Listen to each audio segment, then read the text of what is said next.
حضرات مومنین السلام علیکم۔ آج کا دن شہادت امام سجاد کا دن ہے۔ آج کا دن غم و الام کا دن ہے۔ ہر مرد مومن کا دل دکھا ہوا ہے کہ آج اس کا امام اس سے جدا ہو گیا۔ بہت ہی غم زدہ تاریخ ہے 25 محرم، لیکن یہ کووڈ-19 کے حالات ہیں جس میں ہم جس طرح سے حق ہے اپنے امام کو پرسہ دینے کا ہم نہیں دے پا رہے ہیں۔ انہی سب باتوں کو پیش نظر رکھتے ہوئے برادر محترم جناب رشد مرتضیٰ صاحب مقیم حال گومتی نگر لکھنؤ نے اس بار آن لائن مجلس کا انعقاد کیا ہے، اور یہ مجلس پہلی بار ہی منعقد ہو رہی ہے شہادت امام سجاد علیہ السلام کے حوالے سے من جانب جناب رشد مرتضیٰ صاحب۔ آئیے حضرات، اب ہم مجلس کا باقاعدہ آغاز کرتے ہیں تلاوت کلام ربانی سے، لیکن اس سے قبل ایک گزارش آپ کی خدمت میں اور کرنا ہے۔ برادر محترم جناب رشد مرتضیٰ صاحب کی صاحبزادی یسریٰ اس وقت کافی علیل ہیں۔ ہم بھی دعا کرتے ہیں، ویور صاحب بھی دعا کریے بتصدق بیمار کربلا امام سجاد یسریٰ کو جلد سے جلد صحت عطا ہو اور وہ بھی تمام مجالسوں میں شرکت کر سکیں۔ تو آئیے حضرات، اب ہم مجلس کا باقاعدہ طور پر آغاز کرتے ہیں اور تلاوت کلام ربانی کے لیے گزارش کرتے ہیں قاری محترم جناب قاری ندیم نجفی صاحب سے کو تشریف لائیں اور تلاوت کلام ربانی سے مجلس کا آغاز فرمائیں۔ اللہم صلی علی محمد و آل محمد۔ اعوذ باللہ من الشیطان اللعین الرجیم۔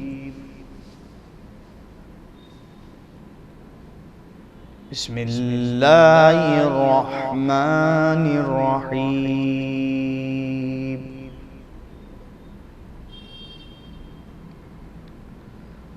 والتین والزیتون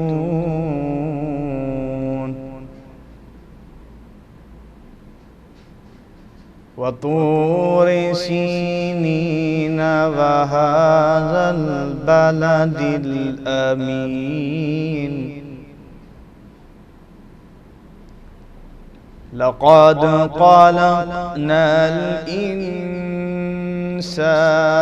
في أحسن تقويم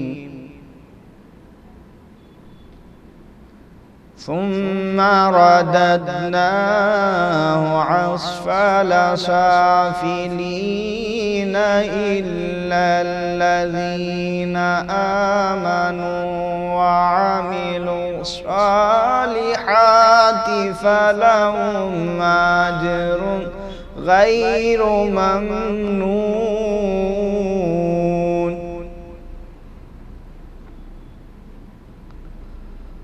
والتين والزيتون وطور سينين وهذا البلد الأمين لقد خلقنا الإنسان في أحسن تقويم ثم رددناه أسفل سافلين إلا الذين آمنوا وعملوا الصالحات فلهم أجر غير ممنون۔ فما يكذبك بعد بالدين؟ أليس الله بأحكم الحاكمين؟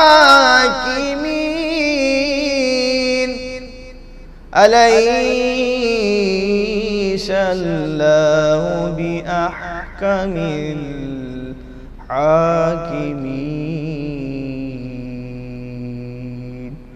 صدق الله العلي العظيم وصدق رسول النبي الكريم وصدق مولانا امیر المؤمنین علی ابن ابی طالب اللہم صل علی محمد وآل محمد۔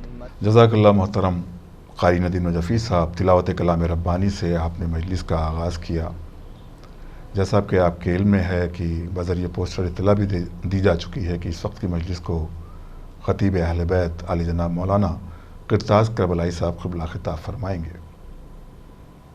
مجلس سے قبل پیش خوانی کا مختصر سلسلہ جاری رہے گا، اور اس میں جو شرکت فرما رہے ہیں اس وقت محترم رضوان زیدی سلمہ، عظیم حسین سلمہ اور محترم روشن مورانوی صاحب، جو اس وقت پیش خوانی کے فرائض انجام دیں گے۔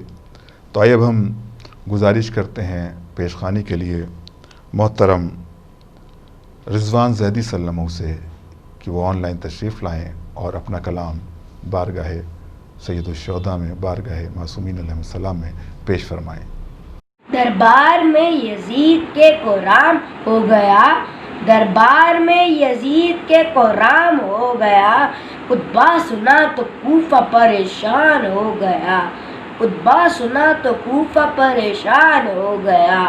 سن کر اذان سید سجاد نے کہا، سن کر اذان سید سجاد نے کہا، دیکھو ہمارے فتح کا اعلان ہو گیا، دیکھو ہمارے فتح کا اعلان ہو گیا۔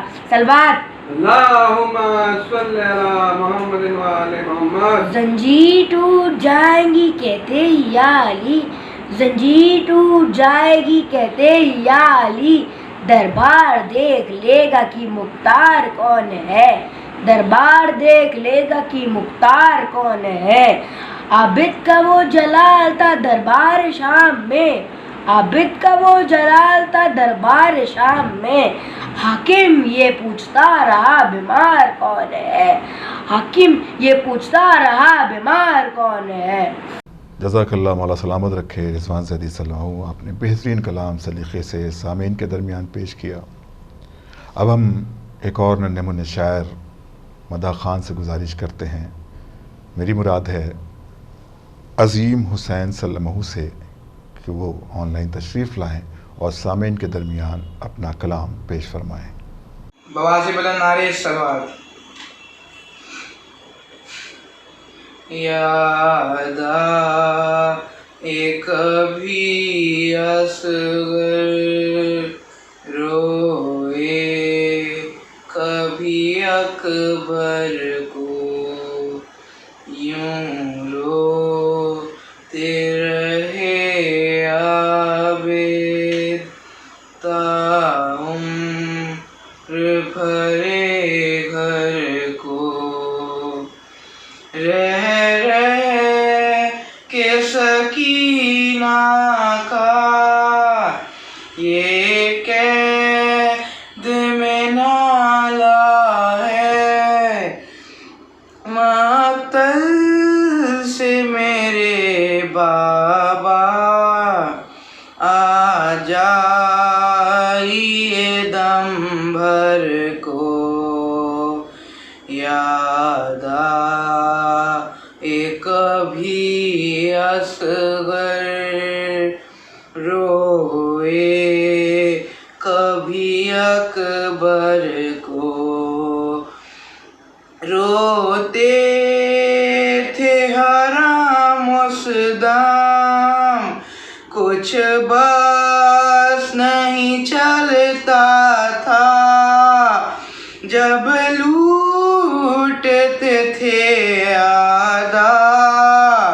بیمار کے بستر کو، یاد آئے کبھی اصغر روئے کبھی اکبر کو۔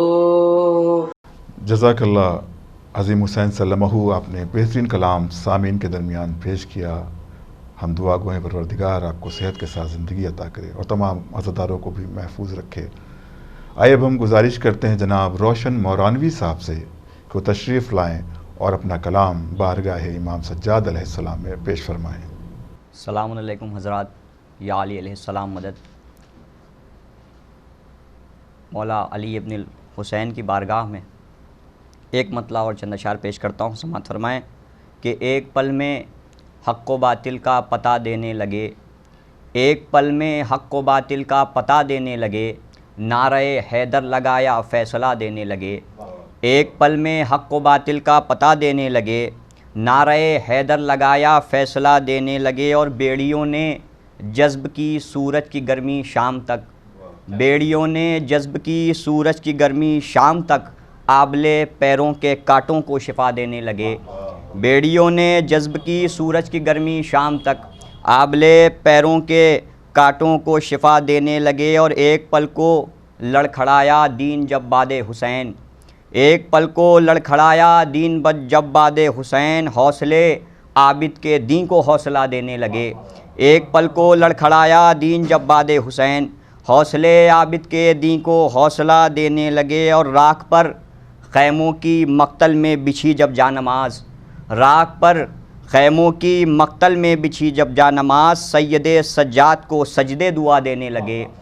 راکھ پر خیموں کی مقتل میں بچھی جب جانماز، سید سجاد کو سجدے دعا دینے لگے، اور بطور خاص کہ ایسی منزل پر بھی دیتے ہیں یہ امت کو دعا، ایسی منزل پر بھی دیتے ہیں یہ امت کو دعا، انبیاء جس حد پہ جا کر بد دعا دینے لگے، ایسی منزل پر بھی دیتے ہیں یہ امت کو دعا، ایسی منزل پر بھی دیتے ہیں یہ امت کو دعا، انبیاء جس حد پہ جا کر بد دعا دینے لگے، اور عاشق سجاد ہو ثابت یہ ہوگا اس گھڑی، عاشق سجاد ہو ثابت یہ ہوگا اس گھڑی، بوریا جب تخت شاہی کا مزہ دینے لگے، عاشق سجاد ہو ثابت یہ ہوگا اس گھڑی، بوریا جب تخت شاہی کا مزہ دینے لگے، اور آب خالص پر جو دے دیں نظر ان کے نام کی، آب خالص پر جو دے دیں نظر ان کے نام کی، اہل ایما کو وہ کوثر کا مزہ دینے لگے، آب خالص پر جو دے دیں نظر ان کے نام کی،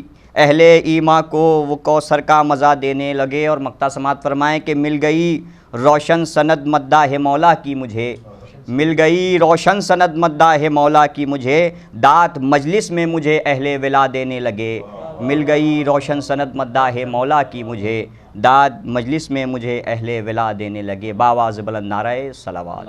جزاک اللہ محترم روشن مروانوی صاحب، آپ نے بہترین کلام، بہترین انداز میں بڑا پختہ کلام سامعین کے درمیان پیش کیا۔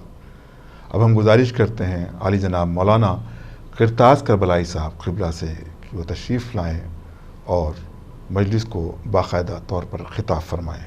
لا حول ولا قوة الا باللہ العلی العظیم۔ بسم اللہ الرحمن الرحیم۔ الحمد للہ الذی جعلنا من المتمسکین بولایت علی ابن ابی طالب والائمۃ المعصومین علیہم الصلاۃ والسلام، ثم الصلاۃ والسلام وتحیۃ والاکرام علی النبی الامی المکی المدنی الہاشمی القرشی المطلبی سیدنا و نبینا و شفیع ذنوبنا و حبیب قلوبنا مولانا مولا الثقلین جد الحسنین بالقاسم محمد، اللہم صلی علی محمد وآلہ الطیبین الطاہرین المعصومین المظلومین المنتجبین المنتخبین، ولعنت اللہ علی اعدائہم ومنکری فضائلہم ومنکری مصائبہم ومنکری جلالتہم ومنکری شجاعتہم ومنکری زیارتہم ومنکری سیادتہم ومنکری ولایتہم وغاصبی حقوقہم ومنکری عطشہم اجمعین من یومنا ھذا الی یوم الدین۔ اما بعد فقط قال اللہ سبحانہ وتعالی فی محکم قرآنہ المجید وقالہ الحق بالحق۔ بسم اللہ الرحمن الرحیم۔ یا ایہا الذین آمنوا لما تقولون ما لا تفعلون۔ صلوات بر محمد وعلی محمد۔ معزز سامعین کرام، لائق صد احترام صاحبان، ظاہر ہے کہ 25 محرم الحرام کا دن دھیرے دھیرے گزر رہا ہے اور اب ہم سہ پہر میں داخل ہیں۔ قیامت خیز یوم اور قیامت خیز دن جناب سید سجاد جناب زین العابدین علیہ الصلاۃ والسلام ہمارے اور آپ کے چوتھے امام کی شہادت سے منسوب ہے یہ دن، اور ظاہر ہے کہ مناقب آل محمد علیہ الصلاۃ والسلام اور فضائل آل محمد علیہ الصلاۃ والسلام اور مصائب سرکار سید الشہداء آپ حضرات سماعت کر رہے ہیں، اور مسلسل ایام عزا کا سلسلہ جاری و ساری ہے، اور کامیابی کے ساتھ یہ مدحت، یہ مناقب آل محمد، فضائل آل محمد اور مصائب آل محمد کا قافلہ اپنی منزل کی طرف رواں دواں ہے۔ جس آیہ مبارکہ نورانیہ کی تلاوت کا شرف حاصل کیا ہے، قرآن مجید کلام بلاغت نظام کتاب ہے جس میں سلطان السلاطین کا بیان ہے۔ پروردگار عالم نے ارشاد فرمایا، سورہ صف کی آیت ہے جس میں پروردگار عالم کا ارشاد ہے، یا ایھا الذین آمنوا لما تقولون ما لا تفعلون، اے ایمان لانے والوں، اے ایمان لانے والوں، اے مومنین، یعنی مومنین سے خطاب ہے، مسلمانوں سے نہیں ہے، انسانوں سے خطاب نہیں ہے، بلکہ یا ایھا الذین آمنوا کہا، یعنی اے ایمان لانے والوں، لما تقولون، تم وہ کیوں کہتے ہو، ما لا تفعلون، جو تم کر نہیں سکتے۔ قرآن مجید کی آیہ مبارکہ ہے جس کے اندر پروردگار عالم نے مومنین سے خطاب کر کے فرمایا کہ تم وہ کیوں کہتے ہو کہ جو تم کام کر نہیں سکتے۔ اس کا مطلب یہ ہے کہ کہنے سے پہلے عمل ضروری ہے۔ قرآن کا بھرپور اشارہ ہے کہ آپ جس کام کی ہدایت کر رہے ہیں، جس کام کی تبلیغ کر رہے ہیں، وہ عمل پہلے اپنی زندگی میں بجا لائیے، تاکہ کوئی آپ کی ذات پہ انگشت نمائی کر کے نہ جا سکے کہ آپ تو یہ کام کرتے نہیں ہیں لیکن اس کی تبلیغ کر رہے ہیں۔ یہی وجہ ہے کہ رسول کریم ختمی مرتبت محمد مصطفیٰ صلی اللہ علیہ وآلہ وسلم سرکار ختمی مرتبت کی کل آپ دیکھیں زندگی 63 سالہ زندگی، جس کے اندر 23 برس تبلیغی زندگی سے ملحق ہوئے اور 40 برس خاموشی کی زندگی، یعنی دونوں جو زندگی کے آپ مرحلے دیکھیں گے، دونوں مراحل جو ہیں وہ الگ نہیں ہیں، نبوت سے علیحدہ نہیں ہیں، لیکن دونوں میں بس اتنا سا فرق ہے کہ جیسے آپ ظہر کی نماز پڑھتے ہیں تو اللہ نے ارشاد فرمایا کہ آپ اخفاتی، یعنی کہ بہت آرام سے پڑھیے، یعنی کہ آپ کی آواز بلند نہ ہونے پائے، یہ اخفاتی نمازیں ہیں۔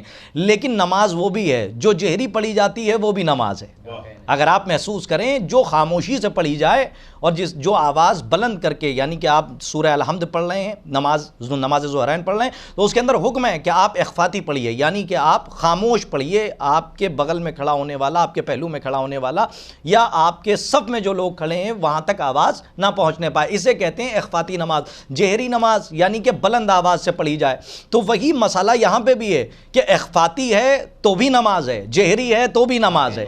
آپ محسوس کریں کہ یہ 40 برس کی جو زندگی ہے رسول کریم کی، یہ اخفاتی زندگی ہے، تبلیغ سے علیحدہ نہیں ہے۔ بھائی بہت توجہ چاہ رہا ہوں عزیزان محترم، یعنی جو 40 برس کی زندگی رسول کریم کی ہے یہ اخفاتی زندگی ہے، اور جو 23 برس کی زندگی ہے وہ تبلیغ کی زندگی، جہری زندگی ہے، یعنی بلند آواز سے کہا کہ نماز پڑھو، روزہ رکھو، حج کرو، زکوٰۃ دو، لیکن جو 40 برس رسول نے گزارے ہیں یہ نبوت سے علیحدہ زندگی نہیں ہے۔ اگر آپ کا ایمان یہ ہو کہ یہ 40 برس نبوت سے علیحدہ زندگی ہے تو پھر آپ کے ایمان کو خطرہ ہے، اس لیے کہ پھر آپ یہ ثابت کیسے کریں گے کہ جب سے نبی آئے ہیں تب سے نبی ہیں، یعنی جب سے محمد اس دنیا میں آئے ہیں تب سے عہدہ نبوت پہ، بلکہ خود رسول کریم محمد مصطفیٰ صلی اللہ علیہ وآلہ وسلم کا بیان ہے۔ دیکھیں میں بہت آرام سے گفتگو کرنا چاہ رہا ہوں، اس لیے کہ آج چوتھے امام کے سلسلے سے، ان کی عبادت کے سلسلے سے، ان کے علم کے سلسلے سے ہم جیسی مفلوج فکریں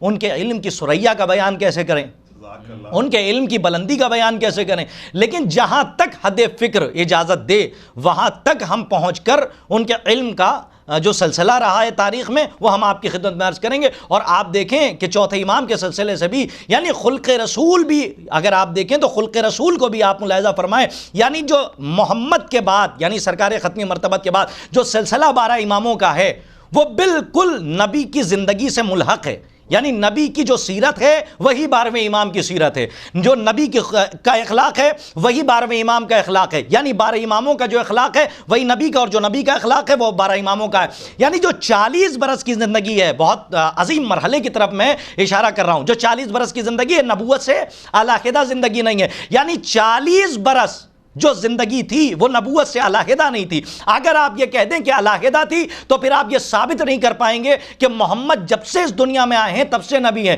اس لیے مکتب فکر جعفریہ کا یہ ایمان ہے کہ جب سے محمد اس دنیا میں آئے ہیں تب سے نبی ہیں، اور صرف مکتب فکر جعفریہ کا یہی ایمان نہیں ہے کہ جب سے دنیا میں آئے ہیں تب سے نہیں ہے نبی ہیں، بلکہ خود رسول کا بیان ہے کہ میں اس وقت بھی نبی تھا جب آدم آب و گل کے درمیان تھے۔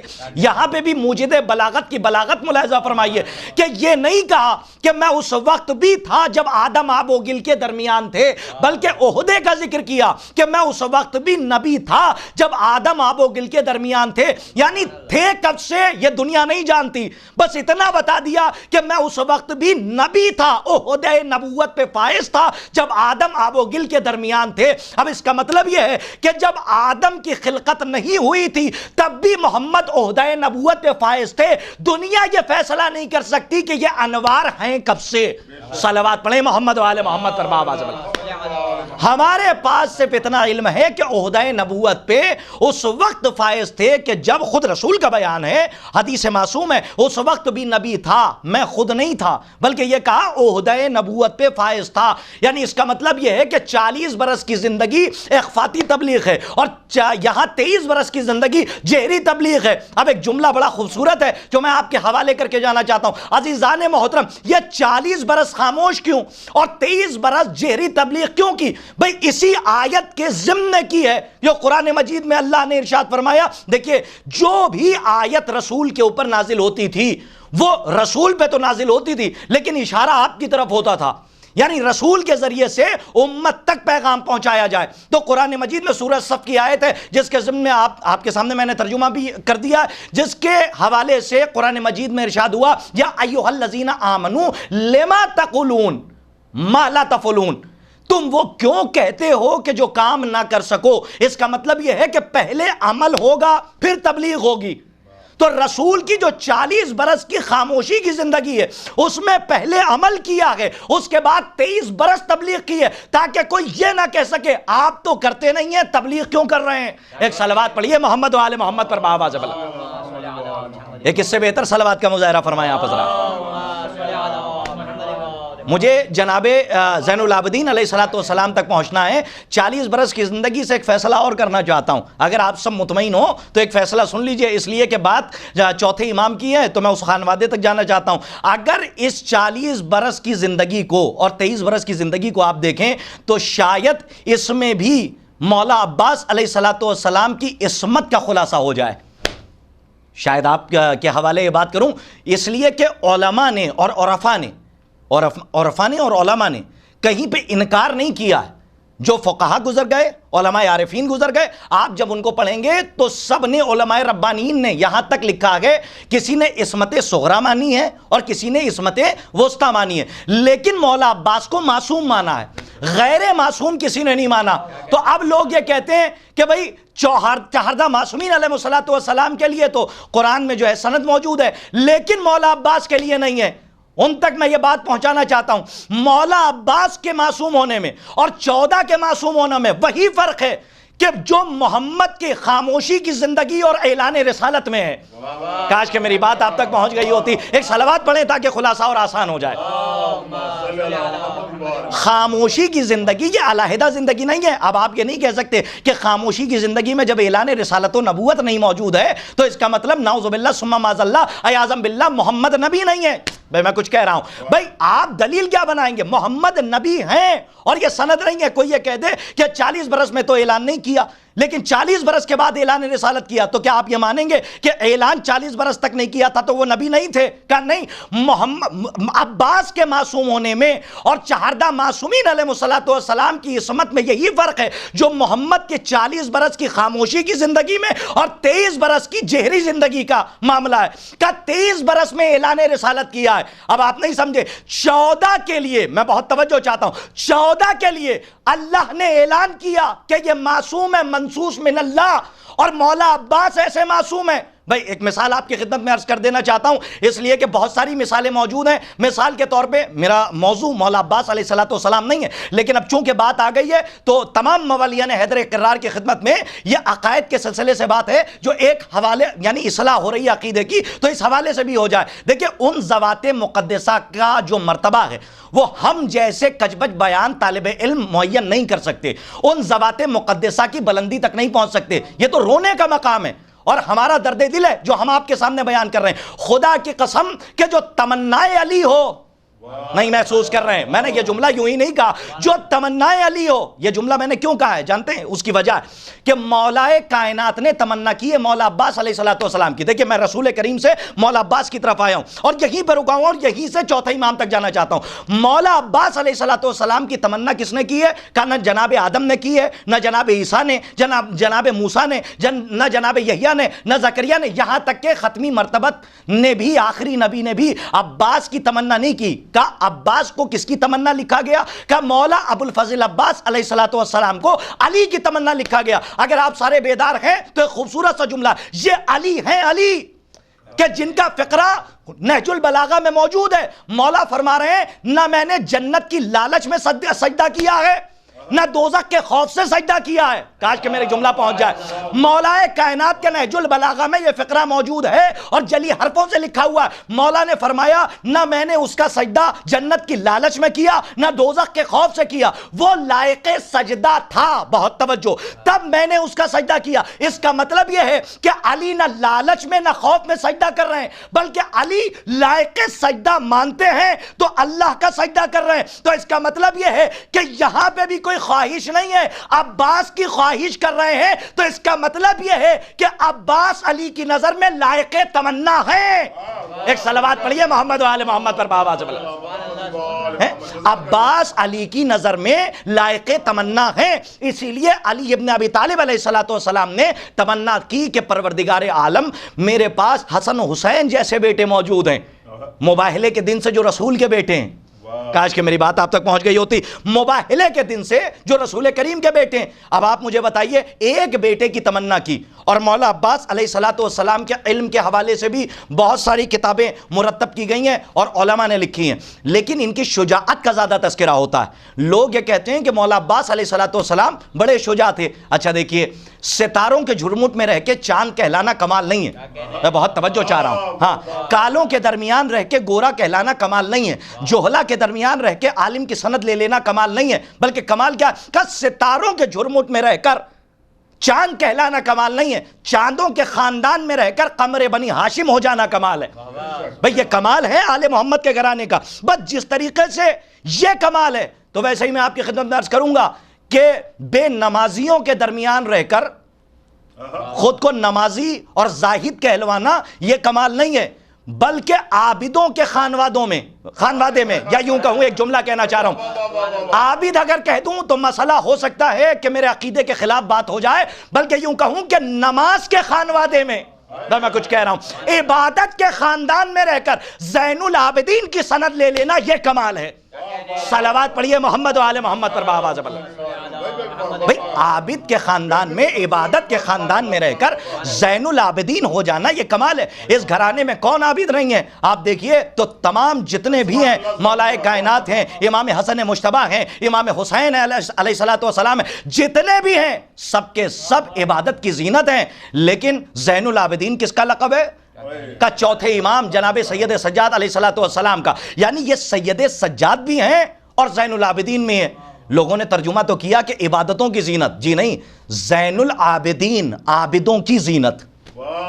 نہیں محسوس کر رہے ہیں آپ؟ محسوس کیجئے گا، عبادت نہیں، عابدوں کی زینت، یعنی جو عبادت کرنے کے بعد عابد ہو جائے اس کی زینت ہیں جناب سید سجاد علیہ السلام، جن کے کرامات کے سلسلے سے میں آپ کی خدمت میں کیا عرض کروں، اصل میں چوتھے امام کے سلسلے سے بہت کم فضائل ہمارے دسترس سے باہر ہوتے ہیں اور بہت کم ذکر ہوتا ہے چوتھے امام کے حوالے سے. جب بھی ذکر ہوگا تو چوتھے امام کا دعاؤں کے سلسلے سے ہوگا یا عبادت کے سلسلے سے. لیکن میں آپ کی خدمت میں ایک نحس سے آپ کی خدمت میں مولا سجاد علیہ السلام کی شجاعت پیش کرنا چاہتا ہوں کہ مولا سجاد علیہ السلام شجاع کتنے تھے. اچھا مجھے آپ بتائیے کہ شجاع کسے کہتے ہیں؟ اکثر و بیشتر لوگوں سے جب آپ پوچھیں گے تو لوگ کہیں گے کہ شجاع اسے کہتے ہیں کہ جو تلوار نکالے اور لوگوں کو قتل کر کے چلائے بغیر کسی کو خوف و خطر کے. نہیں، تلوار نکال کے قتل کرنا جرت کی دلیل ہے، شجاعت کی دلیل نہیں ہے. میں بہت احتیاط کے ساتھ اور ذمہ داری کے ساتھ یہ بات عرض کر رہا ہوں. تلوار نکال کے، بہت توجہ عزیزان محترم، تلوار نکال کے، وقت کم ہے باتیں بہت زیادہ ہیں، تلوار نکال کے کسی کا سر قلم کر دینا یہ جرات کی دلیل ہے، شجاعت کی دلیل نہیں ہے. کا شجاعت کی تعریف کیا ہے؟ جب آپ ادبا عرفا علماء کو پڑھیں گے تب آپ کو پتہ چلے گا کہ شجاعت کی تعریف علماء نے الگ کی ہے. کہ جرأت تو ایک جانور کے اندر بھی ہوتی ہے، نہیں محسوس کر رہے ہیں؟ جرأت ایک جانور میں بھی ہوتی ہے لیکن شجاعت نہیں ہوتی. کہ شجاعت کے معنی ہی الگ ہیں. کہ وہ کیسے معنی ہے؟ کہ اسی لیے میرنیس خدائے سخن رحمت اللہ علیہ نے جب اپنے مرثیہ کہا ہے، جب آپ مراسی کا مطالعہ کریں گے تو میرنیس علی اللہ مقامہ خدائے سخن نے مولا عباس کے لیے لفظ شجاعت استعمال کیا ہے، جناب حر کے لیے استعمال نہیں کیا. ہاں آپ مرثیہ اٹھا کے پڑھیے، مولا عباس علیہ السلام کے لیے لفظ شجاعت استعمال کیا، جناب حر جری کے لیے استعمال نہیں کیا. آخر اس لفظ شجاعت کا کمال کیا ہے کہ میرنی صلی اللہ مقامہ بھی مختص کر رہے ہیں اور مخصوص کر رہے ہیں مولا عباس علیہ السلام کے لیے. میں زیادہ دور آپ کو نہ لے جاؤں کہ بڑی بڑی کتابوں میں آپ کو الجھا دوں اور آپ بعد میں کہیں کہ بھئی مولانا نے تو کہہ دی کتاب، لیکن کتاب کسی لائبریری میں مل نہیں رہی ہے. ہر گھر میں کتاب موجود ہوگی جو مطالعہ کرنے کا شوق رکھتا ہے، جو اسٹڈی کرنے کا شوق رکھتا ہے. بھئی نجم الحسن کراروی صاحب کی ایک کتاب ہے اور آپ اٹھا کے دیکھ لیجئے 14 ستارے. جب آپ اس کو اٹھا کے دیکھیں گے تو نجم الحسن کراروی صاحب نے اپنی کتاب میں مولا عباس علیہ السلام کے لیے ایک فقرہ لکھا ہے اور اسے آپ قبول کیجئے گا. وہ فرماتے ہیں اس ایک جملے پر کم سے کم مجھ جیسا کجبج بیان طالب علم 5 مجلسیں پڑھے تو کم ہے، 5 پڑھے تو کم ہے. لفظ سنیے گا، انہوں نے فرمایا کہ 11 برس میں، بہت توجہ، مولا عباس کی شجاعت کا یہ عالم تھا کہ شجاعت پیچھے رہ جا رہی تھی، عباس آگے نکل جا رہے تھے. یہ نجم الحسن کراروی صاحب نے لکھا ہے کہ 11 برس میں عباس کی شجاعت کا یہ عالم تھا کہ شجاعت پیچھے رہ جا رہی تھی، عباس آگے نکل جا رہے تھے. اچھا شجاعت کی تعریف کیا ہے؟ تھوڑی دیر آپ برداشت کر لیجئے مجھے. شجاعت کی تعریف کیا ہے؟ لفظ پہ بہت کم بحث ہوتی ہے لیکن آج میں چاہتا ہوں کہ لفظ پہ بحث ہو تاکہ جو اصل خلاصہ ہے وہ لوگوں تک پہنچے. جرات اور ہے، شجاعت اور ہے. جرات ہر انسان میں پائی جاتی ہے لیکن شجاعت سب میں نہیں پائی جاتی. کہ شجاعت کی تعریف کیا ہے؟ کہ آپ مدینے سے لے کے کربلا تک کی مولا عباس کی زندگی دیکھ لیجئے. کہ کیا ہے؟ کہ جب غضبناک ہوئے اور تیوریوں پہ غضب کے بادل منڈرائے تو آقا نے اشارہ کر دیا کہ عباس کربلا نہیں ہے. دیکھیں مصائب کی طرف نہیں ہوں، فضائل کا ایک رخ آپ کے حوالے کر رہا ہوں. کہ عباس کربلا نہیں ہے، اس کا مطلب یہ ہے کہ غضبناک ہوئے اور تلوار کے قبضے پر ہاتھ دیا، تلوار نکالنا چاہتے ہیں کہ مولا امام حسین نے یہ کہہ کے روک دیا کہ عباس کربلا نہیں ہے. اگر آپ میری طرف متوجہ رہے تو شجاعت کے معنی میں اشاروں میں سمجھاؤں گا. بس جیسے ہی تلوار نکالی، یہ تلوار نکالنا جرات ہے. کیا کہنے ہیں بابا؟ بھئی کاش کہ میری بات آپ تک پہنچ جائے. بھئی غضبناک ہو کے اکثر و بیشتر یہاں پہ رک کے ایک فقرہ کہتا ہوں تاکہ مومنین تک میری بات، ظاہر سی بات ہے کہ آج 25 محرم ہے اور چوتھے امام کے حوالے سے میں گفتگو کر رہا ہوں تو مولا عباس سے میں چوتھے امام تک جانا چاہتا ہوں کہ شجاع تھے جناب سید سجاد علیہ السلام.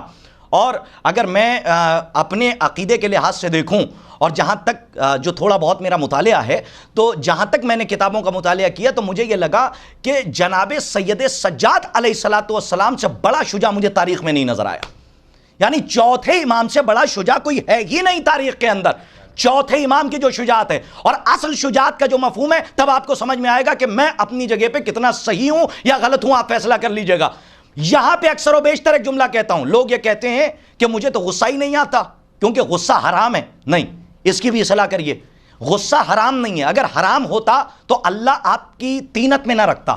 نہیں محسوس کر رہے ہیں؟ نہیں عزیزان محترم، اس کی آپ اصلاح فرمائیں اور خود اصلاح کریں، اپنی اصلاح کریں، خود کو دیکھیں کہ ہم کیا کیا بول رہے ہیں۔ بھائی غصہ حرام نہیں ہے، اگر حرام ہوتا تو آپ کی طینت اور طبیعت میں اللہ غصہ نہ رکھتا۔ اچھا غصہ، لوگ یہ کہتے ہیں کہ ہمیں تو غصہ مولانا آتا ہی نہیں ہے، تو اب اگر کوئی ہم سے یہ کہے تو اکثر و بیشتر لوگ کہتے ہیں کہ ہمیں تو غصہ آتا نہیں ہے، ہم ان سے کہتے ہیں اگر غصہ نہیں آتا ہے تو کسی اچھے ڈاکٹر سے علاج کروائیے۔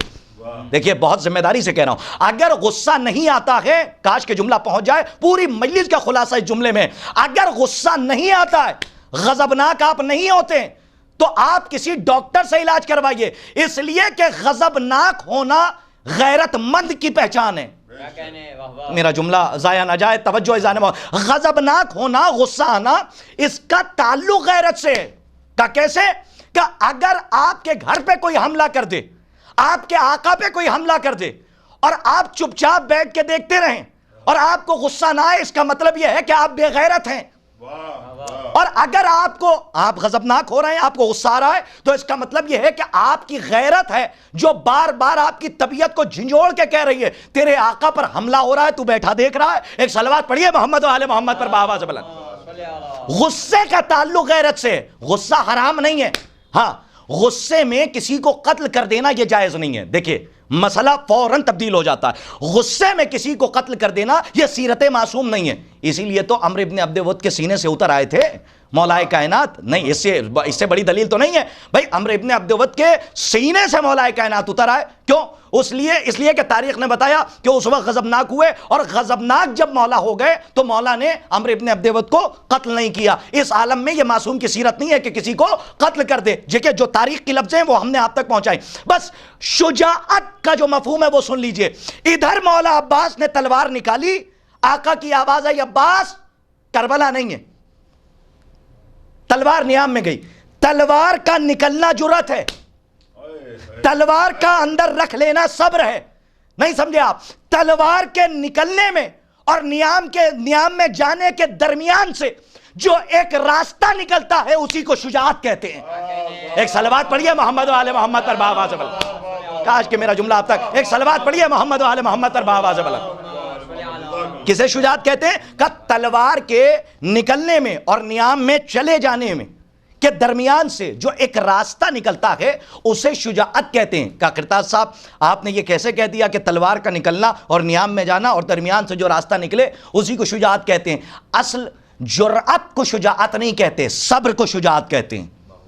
آئے ہائے، جو جتنا بڑا صابر ہوگا وہ اتنا بڑا شجاع ہوگا۔ یہی وجہ تھی کہ جب خط کھینچا ہے زمین پہ مولا عباس علیہ السلام نے، تو اندر سے آواز آئی، بھائی غیور بھائی کو روکنے کے لیے ملکہ غیرت کا بیان آیا ہے، ملکہ حیا نے کہا، اور مولا عباس علیہ السلام نے تلوار نیام میں رکھ لی اور تلوار نہیں چلائی۔ اب آپ مجھے بتائیے، کوئی مولا عباس کے دل سے پوچھے کہ اب تک مولا حسین روک رہے تھے لیکن صبر کیا، یہ وجہ کیا تھی کہ مولا حسین ہر جگہ پہ روک رہے تھے اور کہہ رہے تھے کربلا نہیں ہے، اور کربلا میں بھی عباس کو لڑنے کی اجازت نہیں دی۔ کیا مصلحت کیا تھی؟ مصلحت امامت یہ تھی، حکمت عملی یہ تھی کہ دنیا پہچانے کہ میرا عباس جتنا بڑا شجاع ہے اتنا بڑا صابر بھی ہے۔ ایک صلوات پڑھیے محمد و آل محمد پر بآواز بلند۔ شجاعت جرأت کو نہیں کہتے، شجاعت صبر کو کہتے ہیں۔ اور میں نے یہ جملہ جو کہا تھا وہ اپنے جملے پہ قائم ہوں کہ جناب سید سجاد علیہ السلام، یعنی کاظم جرولی صاحب کا ایک شعر مجھے یاد آ رہا ہے کہ کربلا کے بعد بھی تم سید سجاد ہو، دوسرا ہوتا تو کہہ دیتا خدا کوئی نہیں۔ یہ تو ایک شاعر سے جا کے پوچھئے کہ کس منزل پہ جا کے یہ مصرے رقم کیے کہ کربلا کے بعد بھی تم سید سجاد ہو، دوسرا ہوتا تو کہہ دیتا خدا کوئی نہیں۔ صبر کی اس منزل پہ ہیں جناب سید سجاد۔ جناب ایوب کا صبر، جناب ایوب کے لیے بہت مشہور ہے، جب قصص الانبیاء آپ پڑھیں گے، علامہ مجلسی صاحب کی کتاب، اور بھی بہت ساری قصص الانبیاء ہیں، لیکن علامہ مجلسی صاحب کی جو کتاب ہے قصص الانبیاء، اس میں جناب ایوب کا ذکر ہے کہ جناب ایوب نے بھی بہت صبر کیا، لیکن ایک منزل پہ جا کے سانسیں اکھڑ گئیں، جناب ایوب کی بھی سانسیں اکھڑ گئیں، اور جناب ایوب نے پناہ مانگی اور اللہ کی بارگاہ میں دعا کی، جہاں پر ایک جملہ ہے کہ جناب ایوب کے صبر کا جہاں پہ اختتام ہوتا ہے وہاں سے سید سجاد کے صبر کی ابتدا ہوتی ہے۔ 11 محرم کو چلیں جناب سید سجاد علیہ الصلوۃ والسلام، بس ان کے حوالے سے ایک بہت خوبصورت فقرہ ہے دعاؤں کے حوالے سے، کہ لوگ یہ کہتے ہیں کہ جناب سید سجاد علیہ الصلوۃ والسلام کے علم کا کیا معیار تھا؟ بھئی جو باب شہر علم کا پوتا ہو اس کے علم کے بارے میں ہم اور آپ کیا اندازہ لگائیں گے؟ بھئی اگر علم کا اندازہ لگانا ہے تو آپ صحیفہ سجادیہ اٹھائیے، صحیفہ کاملہ اٹھائیے۔ صحیفہ کاملہ جب آیت اللہ مرشی نجفی نے الازہر یونیورسٹی کے ایک عالم دین کے پاس بھیجی، علامہ طنطاوی کا نام ہے، علامہ طنطاوی کے پاس جب آیت اللہ مرشی نجفی صاحب نے صحیفہ سجادیہ بھیجی تو انہوں نے صحیفہ کاملہ کا مطالعہ کیا، اور مطالعہ کرنے کے بعد کہا اے مرشی نجفی اتنا زیادہ علم کا ذخیرہ تمہارے پاس ہے کہ اب کسی علم کی ضرورت نہیں ہے۔ صحیفہ کاملہ یعنی صحیفہ کاملہ جو آپ دعائے حمزہ شمالی پڑھتے ہیں وہ جناب حمزہ سے منسوب تو ہو گئی، لیکن یہ بھی دعا چوتھے امام کی ہے، جیسے امیر المومنین علیہ الصلوۃ والسلام کی دعا ہے جو منسوب ہوئی دعائے کمیل سے۔ نہیں محسوس کر رہے ہیں آپ؟ یہ آل محمد کا گھرانہ ہے، اگر یہاں سے کوئی دعا لے جاتا ہے تو صرف دعا نہیں لے جاتا بلکہ آل محمد اس دعا کو اس سائل کے نام سے منسوب کر کے پوری دنیا میں مشہور کر دیتے ہیں۔ یعنی جناب حمزہ شمالی کی بھی جو دعا ہے، جناب حمزہ شمالی جو آپ دعائیں حمزہ شمالی پڑھتے ہیں تو دعائے حمزہ شمالی جناب حمزہ سے مشہور تو ہے لیکن چوتھے امام کی دعا ہے، اور اسی کے حوالے سے چوتھے امام کا کہ جو 15 مناجاتیں ہیں، یعنی 15 مناجاتیں ہیں جس کو کہا جاتا ہے مناجات 15، جب آپ اس کا مطالعہ کریں گے 15 مناجاتیں، تو اس کو بھی آپ دیکھیں کہ مولا نے علم کا سمندر بہایا ہے، بس پینے کا سلیقہ ہونا چاہیے۔ بہت توجہ ایزان محترم، بھئی سمندر ہے علم کا لیکن پینے کا سلیقہ ہونا چاہیے جو سب کے پاس نہیں ہوتا۔ جناب سید سجاد علیہ الصلوۃ والسلام کا پہلا حرف ہے سجاد میں سین کہ جو سجدوں سے منسوب ہے، اور سجاد کے بعد ہے جیم، بس جیم کے اوپر نقطہ لگا دیجئے ہو جائے گا جیم سے خے۔ یہ خے جانتے ہیں کیا ہے؟ یہ بھی ان کی زندگی سے منسوب ہے۔ کہ وہ کیسے؟ کہ جناب سید سجاد کا صرف ایک عمل نہیں تھا عبادت، بلکہ ایک عمل اور تھا۔ کہ کیا؟ کہ وہ غلاموں اور کنیزوں کی خرید و فروخت کرتے تھے، اور جانتے ہیں کیسے کرتے تھے؟ چوتھے امام نے اپنی زندگی میں غلاموں کو خریدا، کنیزوں کو خریدا اور اس کے بعد آزاد کر دیا۔ لوگ یہ سمجھتے تھے کہ پتہ نہیں کس لیے یہ خرید رہے ہیں، اور خریدنے کے بعد جناب سید سجاد علیہ الصلوۃ والسلام خریدنے کے بعد ان کو آزاد کر رہے ہیں۔ لوگوں کو یہ سمجھ میں نہیں آیا، لیکن جب آپ تاریخ کا مطالعہ کریں گے تو چوتھے امام کی زندگی کی آپ حکمت دیکھیے کہ غلاموں کو خریدتے ہیں، کنیزوں کو خریدتے ہیں، اور خریدنے کے بعد آزاد کر دیتے ہیں۔ مسئلہ یہ تھا خرید کے آزاد کرنے کا کہ جب غلام کو خریدتے تھے اور اپنے گھر میں رکھتے تھے، اور جتنے بھی غلام اور کنیز آتے تھے وہ جب آل محمد کے گھرانے کی تہذیب اور سیرت دیکھتے تھے اور پھر مولا جناب سید سجاد انہیں آزاد کرتے تھے، پھر وہ غلام نہیں رہتے تھے، مبلغ ہو جاتے تھے۔ نہیں محسوس کر رہے ہیں ذہن محترم؟ اس طریقے سے تبلیغ دین کی ہے جناب سید سجاد علیہ الصلوۃ والسلام نے۔ جو کنیزیں آتی تھیں وہ حافظان قرآن ہوتی تھیں، یعنی جو بات ہوتی تھی وہ قرآن کی روشنی میں کرتی تھیں۔ آپ نے جناب فضہ کا واقعہ سنا ہے کہ جناب فضہ جو کلام کرتی تھیں وہ صرف یہ تو جناب فضہ کا مرتبہ ہے، یعنی کہ جناب فضہ بی بی سیدہ سلام اللہ علیہا کی کنیز تھیں، ان کے مرتبے تک تو کوئی کنیز پہنچ ہی نہیں سکتی۔ اب کنیزوں کی فہرست میں جو سب سے اعلیٰ ہو جناب فضہ ہیں، لیکن ایک فہرست جناب سید سجاد علیہ الصلوۃ والسلام نے مرتب کی ہے۔ کنیزوں کو خریدا اور خریدنے کے بعد آزاد کر دیا۔ آپ نہیں محسوس کر رہے ہیں؟ چوتھے امام خریدتے تھے غلاموں کو، کنیزوں کو، اور مبلغ بنا کر، شیعہ بنا کر، بہت توجہ اذان محترم، اپنا والا بنا کر آزاد کر دیتے تھے۔ اب جب وہ آزاد ہوتا تھا تو پھر وہ آزاد نہیں رہتا تھا، دنیا کا آزاد نہیں بلکہ دنیا میں بھی آزاد، محشر میں بھی آزاد۔ جیسے جناب حر جری جب تک وہاں تھے، جتنی سانسیں لی موت سے بدتر تھی، آخری سجدہ حسین کے آستانے پہ کیا، حر یہاں بھی آزاد ہو گیا، حر وہاں بھی آزاد ہو گیا۔ صلوات بر محمد و آل محمد بآواز بلند۔ بس عزیزان محترم، اس لیے کہ وقت بہت کم ہے اور مجھے بہت جلدی سفر طے کرنا ہے، اس لیے کہ فضائل کے بعد مصائب کی منزل ہے، اور ظاہر سی بات ہے کہ ماشاءاللہ آپ فضائل بھی سن رہے ہیں، مصائب بھی سن رہے ہیں، اور آج 25 محرم ہو چکی ہے، اور 25 محرم تک آپ نے نہ جانے کتنے خطبہ اور ذاکرین اور مفکرین اور محققین ادبا کو سن رکھا ہے۔ لیکن ایک مسئلہ آپ کی خدمت میں، ایک روایت پیش کرنا چاہتا ہوں مقتل الصحیح سے، کتاب کا نام ہے مقتل الصحیح، جس کے اندر مقاتل کی تمام صحیح روایتیں ہیں، ضعیف نہیں ہیں، تمام صحیح روایتیں۔ اس میں مولا کی کریمی کا ذکر ہوا، مولا کی کریمی کا ذکر یہاں تک ہوا کہ جب 11 محرم کو یہ قافلہ جانے لگا تو آپ نے یہی سنا ہوگا کہ ہر جگہ پہ مصائب ہیں، لیکن 11 محرم یعنی کربلا سے شام تک جانے میں بھی فضائل ہیں، اگر آپ محسوس کریں، یعنی کہ مصائب کے سینے کو چاک کر کے اگر آپ دیکھیں تو فضائل کا بے کران سمندر ہے جو جوش مار رہا۔ اگر ایک روایت آپ کی خدمت میں عرض کرنا چاہتا ہوں، اگر آپ کی اجازت ہو 2 منٹ کے اندر وہ روایت میں ختم کرتا ہوں، اور آپ کو اندازہ ہوگا کہ کتنے کریم ابن کریم ہے مولا۔ یہ قافلہ جا رہا ہے، راہ کوفہ و شام کے درمیان ایک منزل پہ قافلہ روکا گیا، اور جہاں مولا کی سواری روکی گئی وہاں ایک شخص آیا جو مولا کا محب تھا، اور آنے کے بعد دیکھتا ہے کہ بیڑیوں میں ہتھ کڑی ہے، ہاتھ میں کمر میں لنگر ہے اور گلے میں خاردار توق ہے، لیکن آنے کے بعد مولا کی خدمت میں ہاتھوں کو جوڑ کے کہتا ہے، دیکھیں یقین ایسا ہو، ایک شیعہ کا یقین ہو تو پھر ایسا ہو۔ اور آنے کے بعد کہتا ہے مولا، ہاتھوں کو جوڑ کے، مولا میں بہت مقروض ہوں، اگر میں نے اپنا قرض نہیں ادا کیا، دیکھیے بہت ذمہ داری کے ساتھ یہ روایت پیش کر رہا ہوں، قبول کیجئے گا، اگر میں نے یہ قرض اپنا نہیں ادا کیا تو میری رسوائی ہو جائے گی۔ دیکھیے اپنے چاہنے والوں کو مولا رسوائیوں سے کیسے بچاتے ہیں۔ چوتھے امام اس منزل پہ ہیں کہ پیروں میں بیڑیاں، ہاتھوں میں ہتھکڑی اور گلے میں خاردار توق ہے، اور مولا سے وہ کہہ رہا ہے مولا میں مقروض ہوں، میں نے اگر قرض نہیں ادا کیا، بس یہ آخری روایت ہے، میں نے اگر قرض نہیں ادا کیا تو میں رسوا ہو جاؤں گا، یقین ہو ایک شیعہ کا تو ایسا ہو۔ تو مولا نے فرمایا کہ یہ بتا کہ اس عالم میں بھی تو سمجھتا ہے کہ میں کچھ عطا کر سکتا ہوں؟ توجہ رکھیے گا، اس عالم میں بھی تو سمجھتا ہے کہ میں کچھ عطا کر سکتا ہوں؟ تو اس نے کہا مولا اس عالم میں کیا، یہ تو ظاہر ہے، یہ تو ظاہر ہے، اگر آپ اس عالم میں چاہیں تو دونوں عالم میری جھولی میں ڈال سکتے ہیں۔ تو مولا نے جب اتنا زیادہ یقین دیکھا کہ مجھ پہ اتنا یقین ہے، تو مولا نے اپنے چاہنے والے کو رسوائی سے بچایا کیسے؟ اس نے جب یہ کہا مولا یہ تو ظاہری بیڑیاں ہیں، آپ اس عالم میں چاہیں تو دونوں عالم اٹھا کے میری جھولی میں ڈال سکتے ہیں، یقین ایک چاہنے والے کا ایسا ہونا چاہیے۔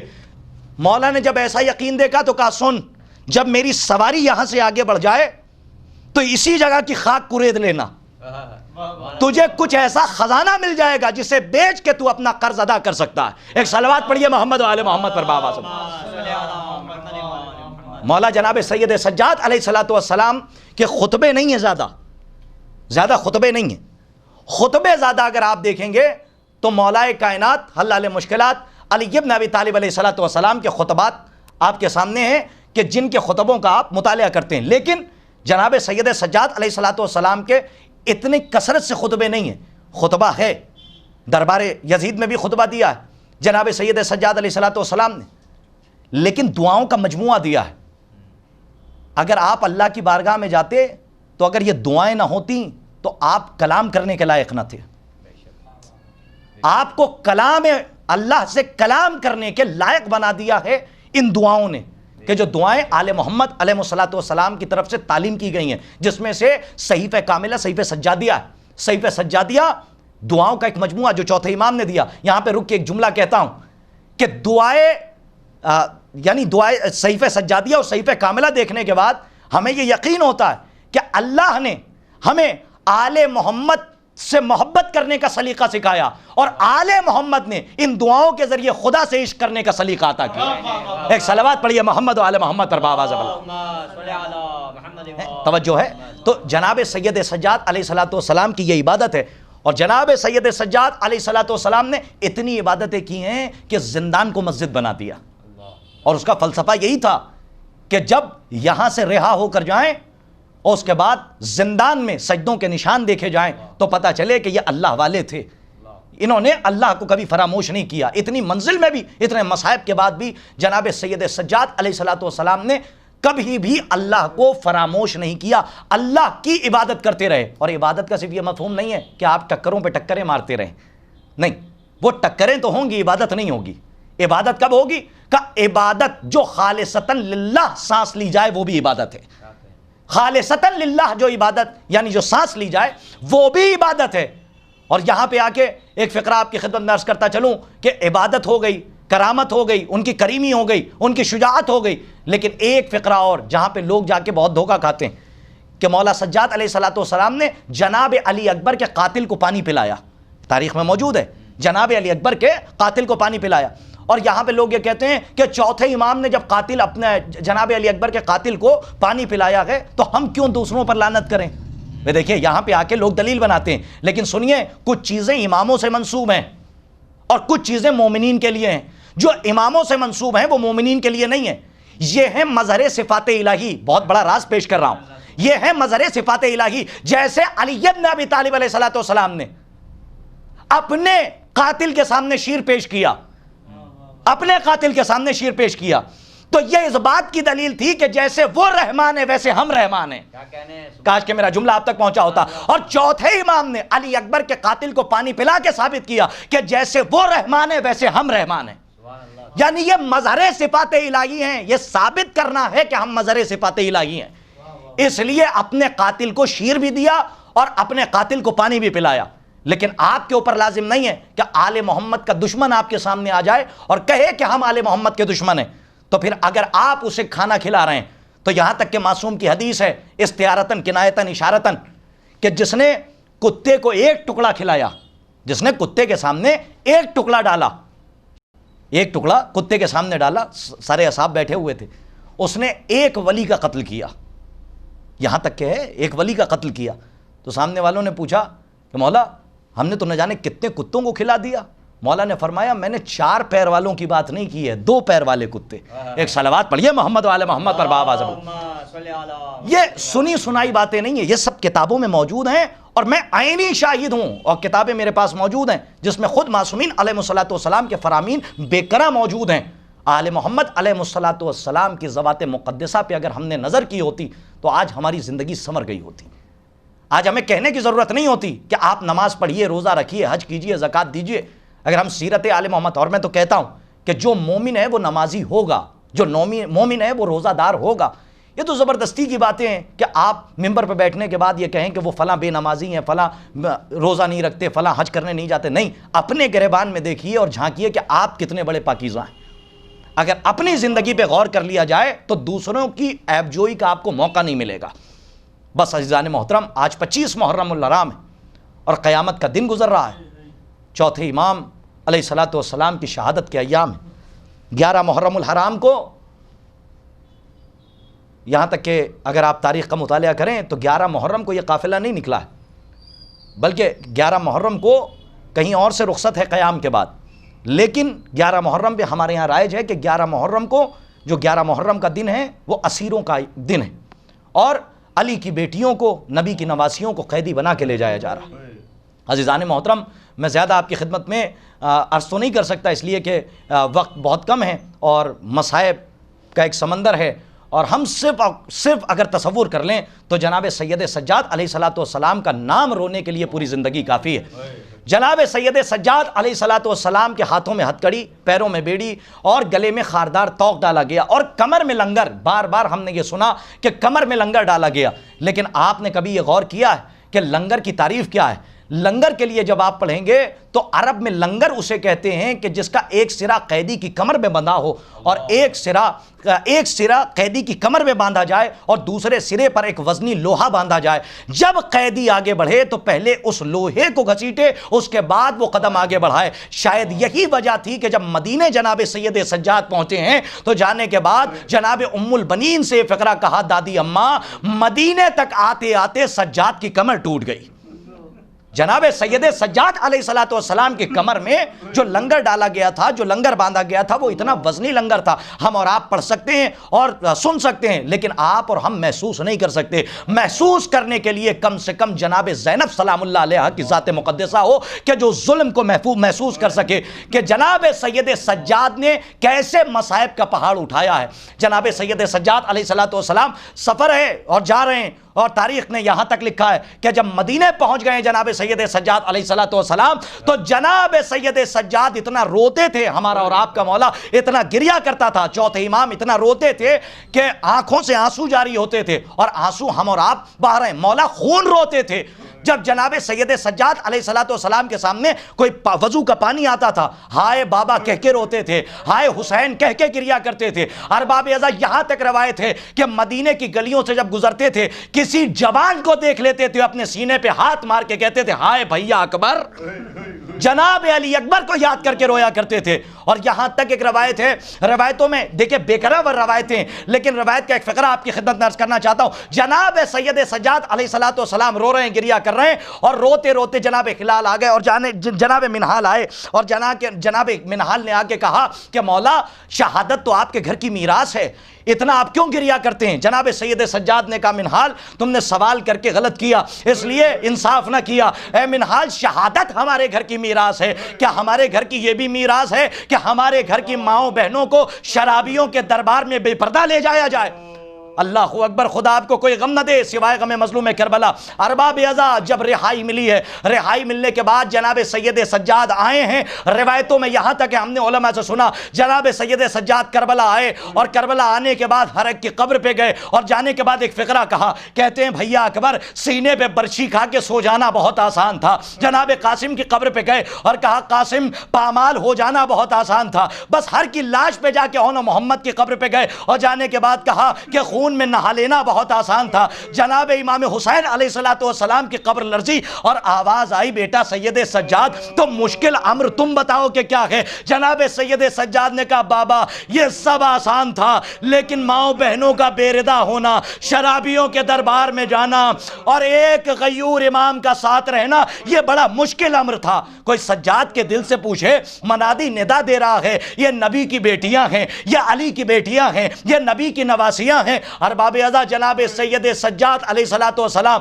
جب مدینے گئے ہیں تو مولا الشام الشام کہہ کے روتے رہے۔ روایتوں میں یہاں تک کہ علماء بیان کرتے ہیں کہ مولا ایک فقرہ کہہ کے روتے تھے کہ میری بہن کے سوالوں نے مجھے بہت رلایا، بڑے سوال ہیں لیکن عالم تصورات میں چلیے، روایتوں میں یہاں تک ملتا ہے کہ جب یہ قافلہ راہ کوفہ و شام کے درمیان پہنچا، ایک منزل پہ جب قافلہ ٹھہرایا گیا تو جناب سید سجاد، ہم نے علماء سے سنا، علامہ علی رضا رضوی صاحب کا ایک فقرہ مجھے یاد آ رہا ہے، انہوں نے فرمایا کہ جناب ان کی روایت میں نقل کر رہا ہوں جو انہوں نے نقل کی ہے، جناب سید سجاد علیہ الصلوۃ والسلام ایک منزل پہ پہنچے اور پہنچنے کے بعد ہمارا اور آپ کا چوتھا امام خاک پہ پیر پھیلا کر بیٹھ گیا۔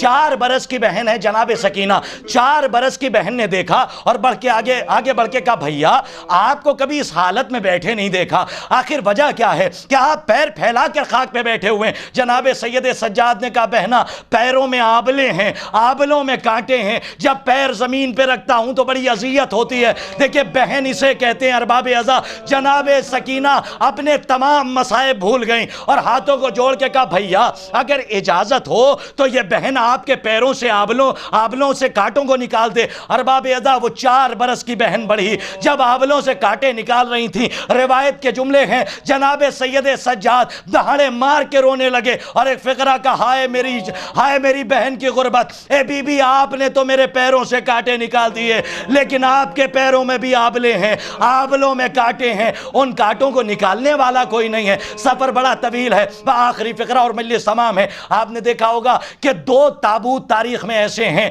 کہ جن تابوتوں پر بیڑیاں ڈالی جاتی ہیں، ایک تو جناب موسی کاظم علیہ السلام کا تابوت ہے، 7ویں امام کا تابوت، اور ایک چوتھے امام کا تابوت ہے۔ روایتوں میں ہے کہ جب بغداد کے پل پہ 7ویں امام کا تابوت رکھا گیا، 4 مزدوروں کو پیسہ دیا گیا، ہائے مولا کی غربت، 4 مزدوروں کو پیسہ دے کر جب وہاں پہ تابوت بغداد کے پل پہ رکھا گیا تو روایتوں میں یہاں تک ہے ایک شخص نے سوال کر لیا کہ آخر یہ بیڑیاں تم نے تابوت سے کیوں نہیں نکالی؟ تو انہوں نے جواب دیا کہ ان کی بیڑیاں جو ان کے بدن میں باندھی گئی تھیں وہ گوشت میں سرات کر کے ہڈیوں میں اتر چکی ہیں۔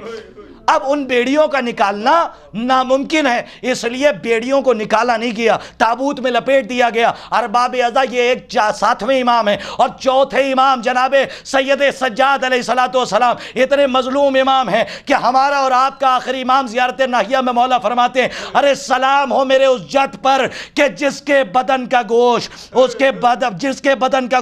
وہ زنجیریں کھا گئی جو اس کے بدن میں لپٹی ہوئی تھی۔ ارباب ازا جب مدینے پہنچے ہیں تو جناب سید سجاد کو نہ محمد حنفیہ نے پہچانا، نہ جناب عبداللہ نے پہچانا، نہ شہزادی ام البنین نے پہچانا۔ چوتھے امام کی غربت اس سے انتہا کیا ہوگی، چوتھے امام کو کہنا پڑا ارے میں ہی سید سجاد ہوں، میں ہی زین العابدین ہوں۔ سیعلم الذین ظلموا منقلبی ینقلبون، انا للہ و انا الیہ راجعون، رضاً بقضائہ و تسلیما لامرہ۔ پالنے والے اس عظیم سی عبادت کو قبول فرما، پالنے والے جو مقروض ہیں ان کے قرض کو غیب سے ادا فرما، پروردگارہ ہمارے آخری وارث کے ظہور میں تعجیل فرما اور ان کے حقیقی اعوان و انصار میں ہم کو شمار فرما، وتقبل منا انک انت السمیع العلیم۔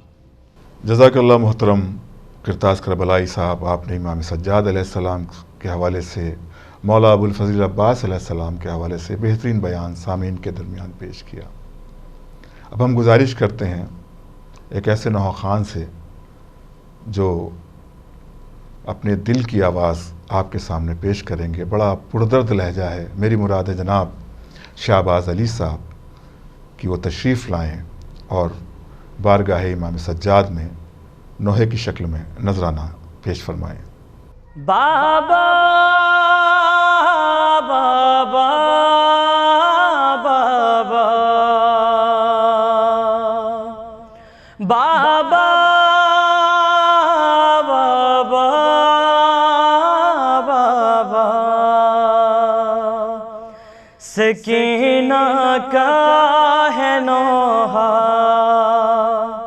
سکینہ کا ہے نوحہ، میرے بابا کہاں ہو، میرے بابا کہاں ہو، میرے بابا کہاں ہو، میرے بابا کہاں ہو، میرے بابا کہاں ہو، کہاں ڈھونڈوں میں بابا، کہاں ڈھونڈوں میں بابا، میرے بابا کہاں ہو، میرے بابا کہاں ہو، میرے بابا کہاں ہو، میرے بابا ہو، میرے بابا کہاں ہو، لہو بہتا ہے بابا جہاں کہیں پر، کہیں لاش پڑے ہیں خون میں تر، کہاں جائے سکینہ، میرے بابا کہاں ہو، میرے بابا کہاں ہو، میرے بابا کہاں ہو، میرے بابا کہاں ہو، میرے بابا کہاں ہو، نہ تم آئے تو میں روں گی بابا، میں کس کے پاس پھر سوں گی بابا، گھر آ جاؤ خدا را، میرے بابا کہاں ہو، میرے بابا کہاں ہو، میرے بابا کہاں ہو، میرے بابا کہاں ہو، میرے بابا کہاں ہو، ذرا دیکھو تو بابا جان آ کر، قیامت خیز ہے منظر ہوا دشوار جینا میرے بابا کہاں ہو میرے بابا کہاں ہو میرے بابا کہاں ہو میرے بابا کہاں ہو میرے بابا کہاں ہو تمہارے بن نہ جی پاؤں گی بابا یہ لگتا ہے میں مر جاؤں گی بابا بچا لو مجھ کو بابا میرے بابا کہاں ہو میرے بابا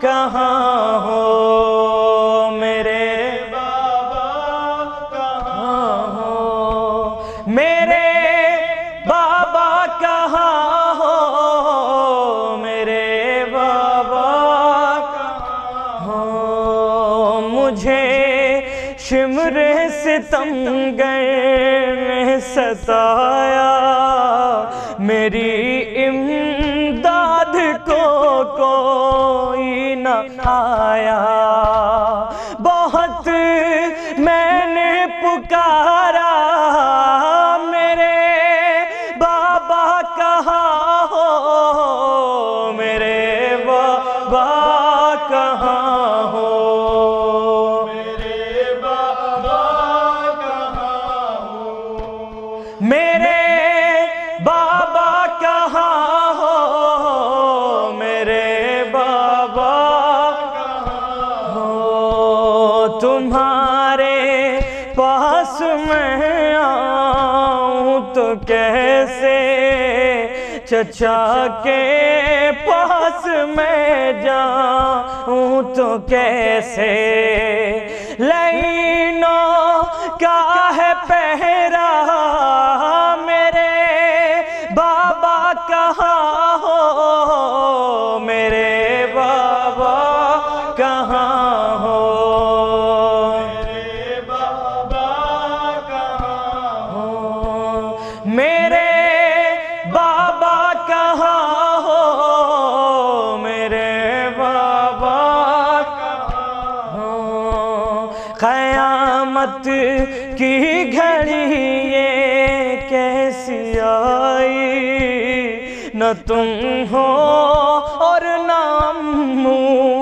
ہے نہ بھائی کھڑی روتی ہوں تنہا میرے بابا کہاں ہو میرے بابا کہاں ہو میرے بابا کہاں ہو میرے بابا کہاں ہو میرے بابا کہاں ہو میرے بابا کہاں ہو ہاں بہت ویران یہ دشت بلا ہے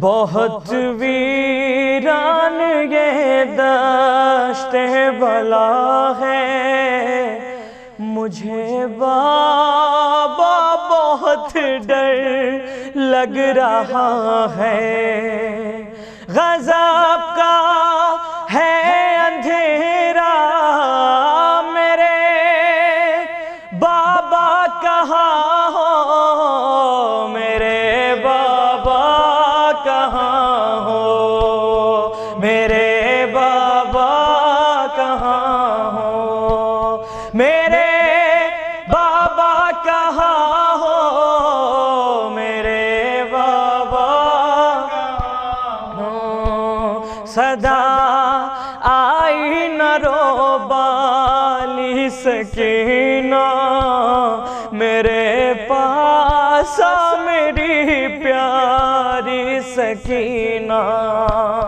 یہ کہہ کہ نہ تڑپا میرے بابا کہاں ہو میرے بابا کہاں ہو میرے بابا کہاں ہو میرے بابا کہاں ہو میرے بابا کہاں ہو عجب گوہر قیامت کا سما تھا تڑپ کر رہ گیا غازی کا لاشا پکاری جب سکینہ میرے بابا کہاں ہو میرے بابا کہاں ہو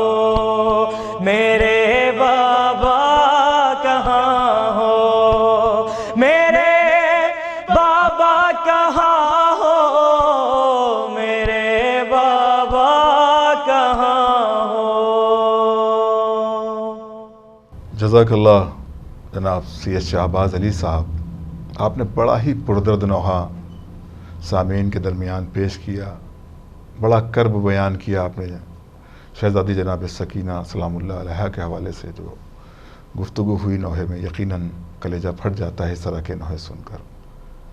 ہم سبھی ویورز کا شکریہ ادا کرتے ہیں جناب رشد مرتضیٰ صاحب کی جانب سے جو اس وقت آن لائن مجلس میں جنہوں نے شرکت کی، اور رشد مرتضیٰ صاحب کی جانب سے، تمام ویورز کی جانب سے، گراف ایجنسی کی پوری ٹیم کی جانب سے ہم امام زمانہ جل اللہ تعالیٰ فرجہ الشریف کی خدمت میں پرسہ پیش کرتے ہیں امام سجاد علیہ السلام کا۔ حضرات انشاءاللہ پھر آپ سے ملاقات ہوگی کسی نئے پروگرام کے حوالے سے، جب تک کے لیے دی اجازت، خدا حافظ والسلام۔